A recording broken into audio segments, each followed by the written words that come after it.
Hello, ಎಲ್ಲರಿಗೂ ನಮಸ್ಕಾರ. ನಾನು ಮಧು, HD ಕೋಟೆ ಅಂಪಾಪುರದಿಂದ ಬಂದಿದ್ದೀನಿ. ನನಗೆ ಮೆಲಸ್ಮಾ ಮತ್ತು ಪಿಗ್ಮೆಂಟೇಷನ್, ಮುಖ ತುಂಬ ಟ್ಯಾನಿಂಗ್ ಆಗಿತ್ತು.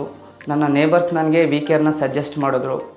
ಇಲ್ಲಿ ಅಡ್ವಾನ್ಸ್ ಟ್ರೀಟ್ಮೆಂಟ್ ಮತ್ತು ಸೇಫ್ಟ್ ಮತ್ತು ಟೆಸ್ಟೆಡ್ ಅಂತ ನಾನು ಯೂಟ್ಯೂಬಿಂದ ತಿಳ್ಕೊಂಡೆ. ಇಲ್ಲಿ ಡರ್ಮಟಾಲಜಿಸ್ಟ್ ಒಳ್ಳೆ ಕನ್ಸಲ್ಟ್ ಮಾಡಿದ್ರು. ನನಗೆ 6 ಸೆಕ್ಷನ್ Q-ಸ್ವಿಚ್ ಲೇಸರ್ ತೊಗೊಳ್ಳಿ, ಎಲ್ಲ ಗ್ಲೋಯಿಂಗ್ ಸ್ಕಿನ್ ಚೆನ್ನಾಗಿ ಬರುತ್ತೆ ಅಂತ ಹೇಳಿದರು. ಬಟ್ ನನಗೆ 3 ಸೆಷನ್ ಆದಮೇಲೆ ಚೆನ್ನಾಗಿ ಗ್ಲೋಯಿಂಗ್ ಸ್ಕಿನ್ ಬಂತು, ಒಳ್ಳೆ ರಿಸಲ್ಟ್ ಕೂಡ ಬಂತು.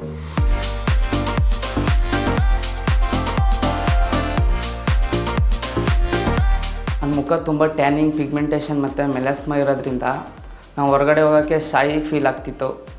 ಆದರೆ ಇವಾಗ ಕಾನ್ಫಿಡೆನ್ಸಾಗಿ ಎಲ್ಲರ ಮುಂದೆ ಮಾತಾಡ್ತೀನಿ, ಚೆನ್ನಾಗಿರ್ತೀನಿ, ಚೆನ್ನಾಗಿ ಓಡಾಡ್ತೀನಿ, ಎಲ್ಲರ ಜೊತೆಗೂ ಚೆನ್ನಾಗಿರ್ತೀನಿ. Thank you for VCare.